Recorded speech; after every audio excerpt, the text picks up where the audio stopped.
嗨，大家好，我是坦平树，今天是2025年11月12号。这一期我们继续胡聊胡适、胡指、胡威，还有胡一金老师今天沪市这个走势主要体现出一个什么叫控制，什么叫掌控什么叫一切尽在掌握，主要是体现这个控制力今天大盘缩量震荡，三大指数集体是微跌上证指数跌0.07%，收盘收在4000.14点，不多不少就是要收在4000点上方。深圳成指呢跌0.36%，创业板指数跌0.39%，北证50跌0.43%。沪深两市成交额再次萎缩到2万亿以下，变成1.94万亿，说明成交萎缩这个沪指尾盘差一点就这个翻红了，只跌了0.07%，收在4000点上方。这个大家就知道什么股票在涨，金融股大盘股在维护这个指数这个4000点也像一个高速公路收费站来来回回都是要交钱的所以说这个散户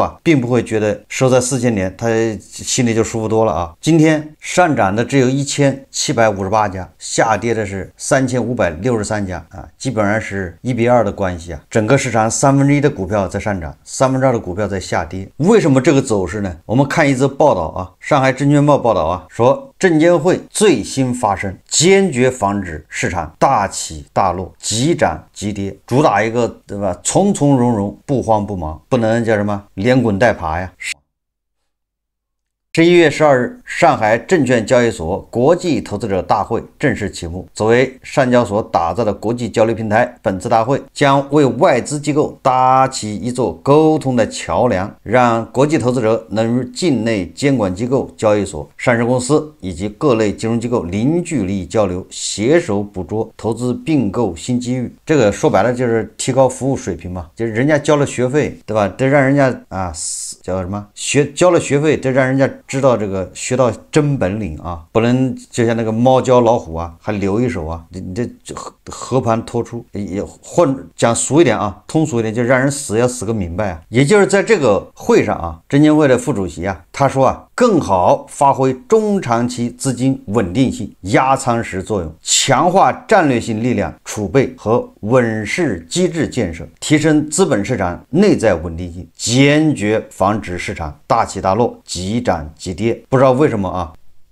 当我读到这样的这个报道的时候，我就想起了上海建工爷叔爷叔难道不够稳定吗？对吧？10几年如一日一直在加仓上海建工。爷叔算中长期资金吗？他不是中长期爷叔是叫超长期资金，对吧？爷叔稳定不稳定呢？爷叔那是相当稳定多少人劝他抛掉这个上海建工，他坚决不抛，反而还在加仓。爷叔的存在就像一个无声的叫控诉戳穿了这一切。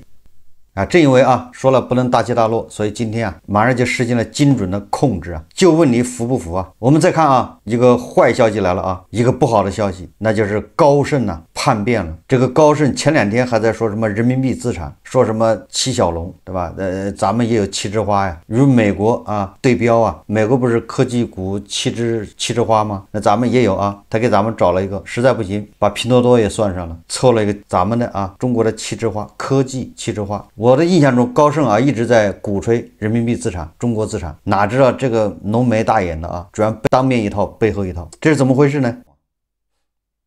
近日高盛一份针对中国人形机器人供应链实地调研报告在资本市场悄然流转。该机构称，在11月3日至6日调研了9家中国机器人产业链企业，包括三花智控、拓普集团、双环传动等市场热门公司。这个高盛调研显示，9家供应链企业尚无明确量产时间与大额订单，导致人形机器人赛道上上演着预期与现实的激烈碰撞。我今天上午还做了个节目说的就是人形机器人。人形机器人怎么样在市场上去获得资金的青睐呢？就获得投资，都是讲的都是订单的故事我有大量订单，然后我外包，对吧？我这个叫什么？找企业代加工，至于这个代码嘛，都有开源的。所以很多人形机器人什么样的科技企业就雨后春笋一般应运而生。他们赖以融资的根本就是他手上有订单，甚至有的人为了融资，那订单都是假的，都是是伪造的。结果高盛啊，他马上出了一个报告，居然说我们9家啊供应链企业都是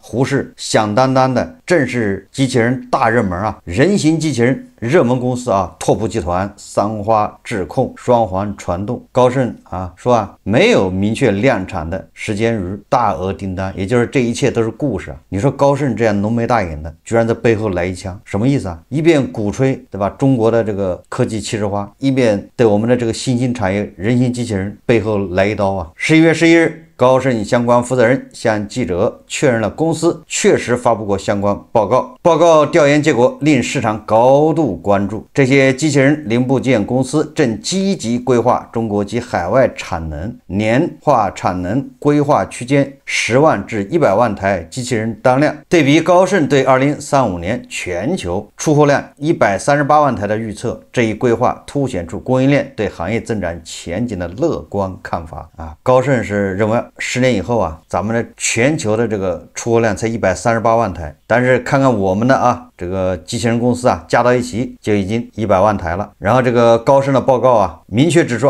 其所调研的9家产业链公司尚无任何一家证实获得确定性大额订单，也未能提供清晰的量产时间表。这一结论引发市场对机器人供应链产能过剩的担忧。这高盛的这个报告相当于一盆凉水浇到了这个金融消费者的脑袋上呢。11日，第一财经记者以投资人身份致电多家上述被调研的上市公司，有公司相关负责人明确表示，作为供应商，公司目前尽可能做好准备。尽管公司确实没有接到规模订单，但产能规划规模是根据大客户给的产能指引进行安排。也就是客户讲了一个故事，说我们未来5年要对吧卖50万个机器人，那他就根据50万这个来设计自己的产能。你这不是太不靠谱了吧？万一订单取消了呢？毕竟那个40亿的算力订单说取消就取消了，整个资本市场讲的都是这种故事尽管当前订单真空期与产能扩张形成鲜明对比，但业内人士认为不宜对产能过剩过早下结论。前瞻性布局往往是新兴产业崛起的典型特征，也就是二级市场金融消费者们接着舞，接着奏乐，接着舞这个市场还有个不太好的消息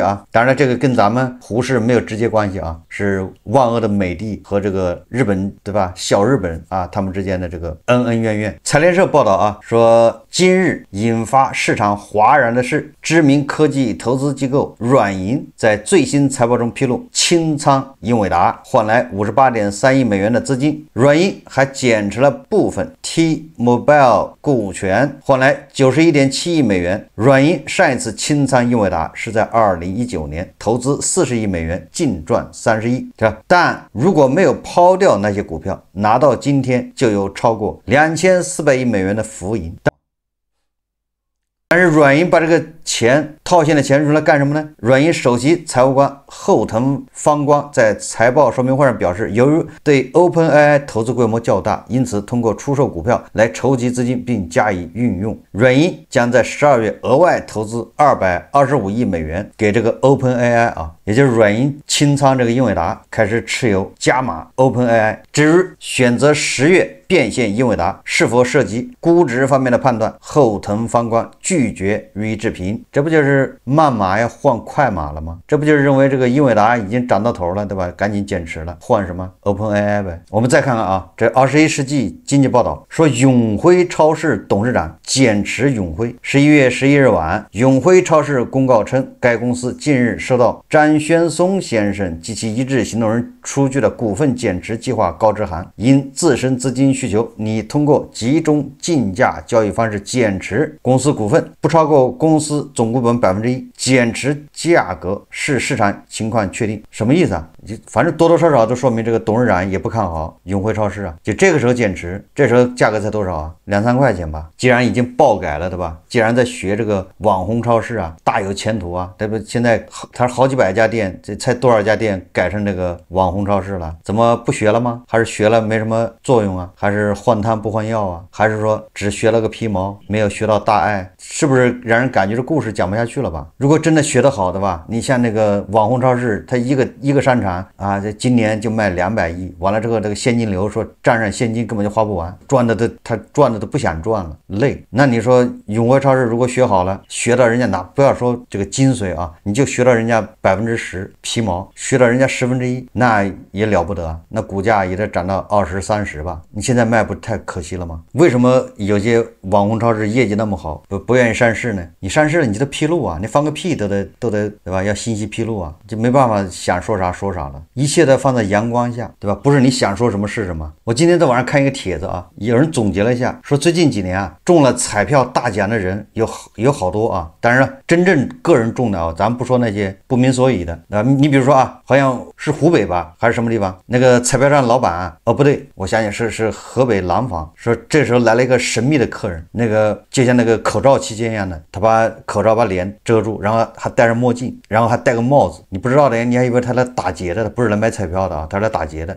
他这种装扮啊，让那个彩票店的老板产生了好奇之心啊，然后这哥们跑来要投注，要买彩票，买完之后呢，那个老板也就跟着他后面买了一注，结果啊，神秘这个彩民中了7000万，据说这个老板也中了一注，他就跟着后面买了一注嘛，中了几百万。哎，这个在网上传啊，这个段子不知道真的还是假的，咱们不是聊这个啊，咱们主要聊的是真中奖的，对吧？你比如说这个有一个叫什么香甜粑粑干，好像是2年前吧，中了1200万，他在网上还公布了，对吧？有很多人中了彩票，那就有一个好事的人，他把这个中彩票的人呢，现在啊都总结了一下，发现这些中了彩票的人呢，最后啊那钱呢不是被骗了，就是理财亏光了，有的还因为中奖这些钱，反而让自己家里啊身陷囹圄。大家看视频啊！1200万彩票大奖被骗光，暴富背后的财富管理警钟。2023年1月，湖北网友香甜粑粑干中得体彩大乐透1200万元大奖，本是改变人生的幸运时刻，却在2年后因一场骗局陷入绝境。如今全家积蓄清零，6张银行卡余额合计不足100元，基本生活难以为继。据悉，中奖后当事人出于信任，将巨额奖金交由父亲管理，其父亲此前有炒股理财收益且生活节俭，让他颇为放心。然而，这份信任却被境外诈骗团伙盯上。缅北柬埔寨诈骗团伙以高收益理财为诱饵，通过1个多月的洗脑操控，让当事人父亲深陷杀猪盘骗局。在被深度洗脑的状态下，父亲利用知晓儿子银行卡密码的便利，分多次将760万元转给骗子。等当事人察觉异常报警时，资金已被迅速洗白转移，追讨无望。这起悲剧并非个例，多地曾发生中奖者因财富管理失当陷入困境的案例。上海市民顾某2022年多次中奖，累计近1000万元，却在1年内挥霍一空，后续为维持奢靡生活诈骗340万元。2025年10月，因诈骗罪被提起公诉。浙江周某中奖200万后，迷信彩票被投规律，投入超千万元，导致资金链断裂，最终因诈骗欠债1600万元，获刑15年。这些案例共同揭示了暴富背后的财富管理风险，中奖者往往缺乏专业的理财知识和风险防范意识，容易陷入诈骗陷阱或盲目挥霍。巨额财富突然降临，若没有合理的规划和风险防控，反而可能成为家庭悲剧的导火索。在此提醒，面对意外之财，应保持理性，寻求专业理财建议，同时提高反诈警惕，守护好来之不易的财富。说实话，这个就是叫凭运气赚的钱，最后凭实力啊把它赔光，要么被人骗，对吧？要么炒股赔光。这个香甜粑粑干说他爸爸炒股其实赚钱，他说中奖了这么久，我家里人肯定知道，而且我的很多钱确实由我老爸来理财炒股。他说确实这1-2年，他说我爸炒股也赚了不少，加上之前印象中我对我老爸比较省吃俭用的人，谁知道这次他从哪里认识了骗子，直接把他洗脑了。但是具体怎么给他洗脑的，我至今都不知道。反正警察叔叔说了，就是缅北柬埔寨那边诈骗的，钱已经被洗的找不到去向了。凭运气赚的钱，一定会凭实力赔光。这个很多人啊，真的理解不了这句话，对吧？我们在这个经济上升时期啊，在平台好的时候，对吧？在企业蒸蒸日上的时候，我们跟着一起发展，我们赚钱很容易，我们成长也快。但是我们有的时候啊，误以为那是自己的本领，然后妄图啊复制过去，对吧？他爸炒股赚钱，也可能是点儿好，小资金，对吧？小心翼翼成为那个幸运儿，赚了钱，结果呢，你给他钱一多吧，要命了，超出了他的认知范围啊。你比如说啊，你在2005年买了一套房，现在房价你的房子恐怕已经对吧涨了1倍、2倍、3倍、5倍都有。那很多人就以为是自己厉害，是他眼光准，投资的对吧？你看我买的房涨了5倍了，不是的对吧？是你点儿好，那个时候房子都在涨价。那很多人都不知道啊，他以为是自己眼光独特对吧？他再总结分析一下，然后有一定的经验，他现在还在买房。你这个时候买房，你经验再丰富都没用，买哪儿都是裤子都赔掉了。我想起了这个中植，大家还记得中植吧？中植后来被北京的警方立案，对吧？按这个非法集资，对吧？立案，该抓的抓，该退钱的退钱，该判的判。今天啊，财经网有个报道，正好我们可以看出这个中植下面到底什么一个状况。财经网报道，他说大唐财富上海负责人获实刑，首次披露中植系非息链条。北京、上海、西安等地司法部门对中植财富公司涉嫌非法吸收公众存款案的刑事追责已持续近2年。近期，上海浦东新区人民法院披露了相关案件的一审判决情况啊。根据这个法院判决的情况啊，说因犯非法吸收公众存款罪，大唐财富上海分公司负责人于某被浦东法院判处有期徒刑3年5个月，并处罚金20万元啊。大家记住了啊，这个是中植下面有4大财富公司啊，大唐财富是他一个。这个于某啊是大唐财富上海分公司的负责人呐，要不然也够不着抓他判他。那你想这么一个人3年5个月，罚金20万，那这个于某实际上就叫于小兵啊。于小兵，上海人，出生于1983年12月，今年恐怕也才42周岁啊。毕业于复旦大学，你看看都是佼佼者啊。2012年加入中植集团，2015年进入大唐财富。根据大唐财富披露，其上海省级大区成立于2018年，拥有员工130人，5个业务部，业务覆盖上海、浙江、江西等地。企查查信息显示，大唐财富上海分公司已于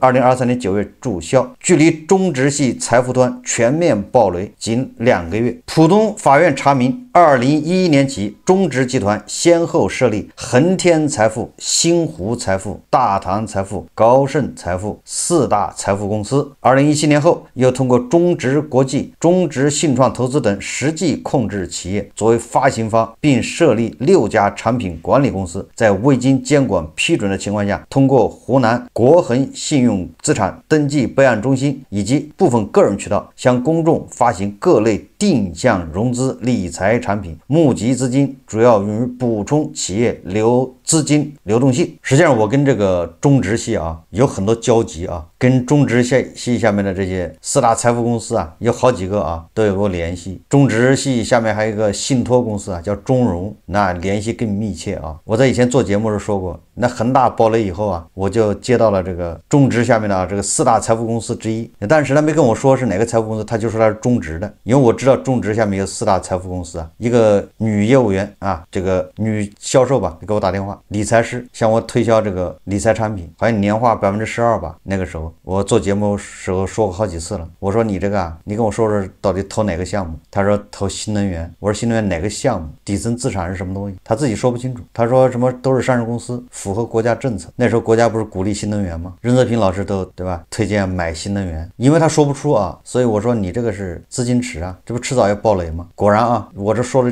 1年以后，这个中植爆雷。你看很多网友对吧？很多都听过这段故事啊。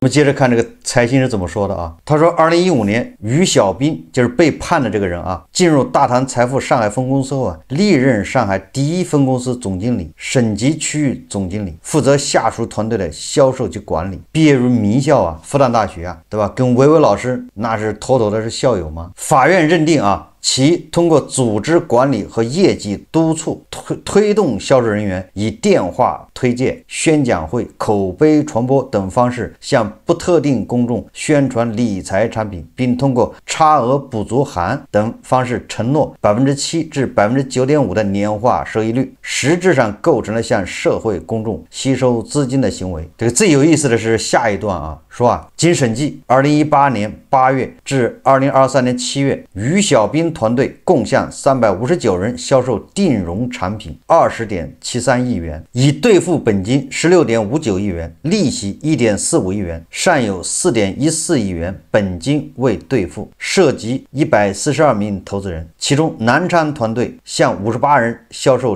定融产品共1.74亿元，未兑付部分约1.19亿元。我总感觉他这个在我的印象中是不是缩水了？整整5年时间啊，他才向359人销售定融产品。他整个的上海分公司啊，我记得我去这个大唐财富啊，就是中植下面的，他有一家财富公司在那通惠河边上，离那个四惠好像不是很远。当时跟他们谈合作的时候，他说他们一天啊销售额是3个亿，一天3个亿的产品，一天就发掉了，一个月就是将近1000亿。他这个5年啊，上海分公司啊才募集359人20亿，确实啊，这说明他这个团队恐怕要么是不给力啊，要么是不是这个审的时候这些数字都缩了水啊？你看下面啊，说判决书披露，于小兵涉案期间税后收入合计139万元，其中薪酬75.27万元，分红64.56万元。案发后，他退缴75.27万元，其家人代退8.75万元。你说5年啊，复旦大学毕业，在中植上班5年，税后收入140万不到，我怎么感觉好像不大对劲啊？合着1年不到30万，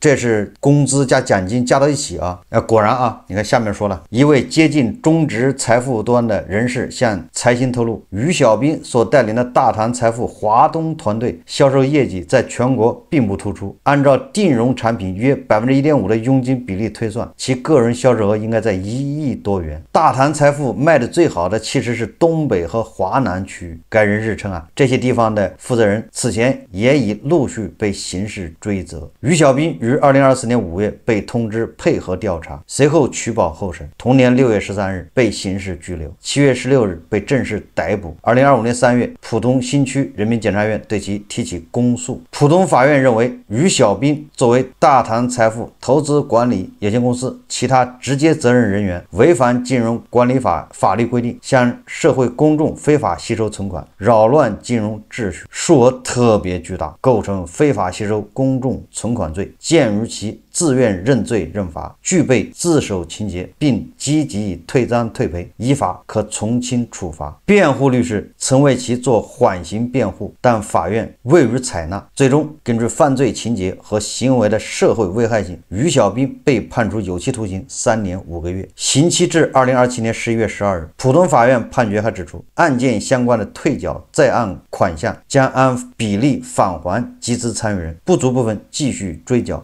或者责令退赔。5年白干，对吧？家里人还代赔8万多，这么一个年轻人，对吧，就毁了。我觉得这是一个时代的悲剧啊。我们也不能说于小兵这个人怎么样。我在想啊，如果倒退到2017年，你找工作找到大唐去了，你会认为那个是非法集资吗？如果你虽然感觉到啊这个不太靠谱，但是你身边那么多人都在干啊，然后关键是中植那些中植上面的那些头头，那都是政府部门出来的，对吧？那个中植不有8大首席吗？哪个一个比一个厉害？他们都在里面，对吧？当各种各样的老大，那我在这儿打个工，我难道我还犯法吗？这个时候啊，我们应该都知道什么叫飞息，对吧？因为天天都是暴雷啊！我们知道原来这是资金盘，对吧？你要回到2019年以前，很多人不知道啊，那个时候全社会都是啊，满大街最多的不就是财富管理公司吗？什么什么财富，就满大街那个门脸啊，装修豪华。所以我觉得啊，这个多多少少啊是监管的不严，监管失职，但是这个锅啊就由这些千千万万的这些小镇做题家啊。这个于小兵还不是小镇做题家，他本来就上海人呢，复旦大学毕业的，那名校啊，一辈子就毁了。这个案件啊，实际上就是告诉我们，不该赚的钱坚决不要赚。时代的一粒沙呀，落到你头上，那就是一座大山啊。那个时期我正好在做私募，要不然怎么跟中植有那么深的交集呢？我在做私募，所以我为什么只做了1年多，不到2年呢？就是因为我认为这里面太黑了，搞金融的啊，一个比一个心狠手辣。搞金融的就我不能说100%啊，至少绝大部分人没有善人呢。所以我觉得我不适合做这个，所以私募就搞了1年多，不到2年，我就不干了。2016年吧，2017年大概就这时间啊。而这个于小斌呢，恰恰就是2017年进入大唐财富，2015年他是2015年进入大唐财富。真正的非法集资，不是大唐财富，不是说一开始就非法集资啊。中植刚开始是中规中矩的，他从什么时候开始认定是非法集资呢？是从2018年8月开始，那之前的都不算了。我2017年之前退出的，就是不做私募了。为什么呢？就因为这个融资这个市场太乱。如果那个时候很多人跟我一样啊，说退出这种市场，不要去赚这种钱，恐怕也对吧？也能至少能保全自己吧。我还认识一个老板啊，我们关系还不错，他也是81年还82年的，挺年轻的。但当时啊，在北京啊，总部基地有一栋楼是他们公司，他是老板，好像是2019年被抓的吧，2018年准备跑没跑了，2孩子，跟所有的这个叫什么资金池啊 P2P 一模一样。那公司火的时候那就是烈火浇油啊。最后被判了多少年我也不知道，总之估计现在还没出来呢。所以在那个时代背景下啊，就是实际上很多人稍有不慎就陷入了这种非羈啊，违法犯罪。所以这个中植一暴雷的时候，我就做节目啊，我就建议那些销售啊、理财顾问啊，赶紧啊配合警方退赃。警方你只要收到短信，立马老老实实的退吧，因为你一旦退赃了，积极检察院啊，要么就是警方，要么是检察院会给你来个免于起诉，你还顽抗的，对吧？还不退赃的，那就跟那个于小兵一样，判10刑，完了你还得退。所以说来说去啊，就是说我们要赚该赚的钱，意外之财很容易被骗，很容易也挥霍掉了。这些非法之财，对吧？你赚了你也花不了。我们作为韭菜啊，要牢牢记住自己只是个韭菜。虽然说马不是夜草不肥，人不发横财不富，但是啊，那个横财要么就是不义之财，要么就是对吧？来了你也守不住。虽然你发了一下，最终啊，也很有可能是因为这笔横财啊，你身陷囹圄啊。这不是吃不着葡萄说葡萄酸啊，这是血泪教训呢。好，这期节目我们就聊到这里，感谢大家收看。如果喜欢我的节目，欢迎订阅、转发，也可以在下方留言评论，谢谢大家。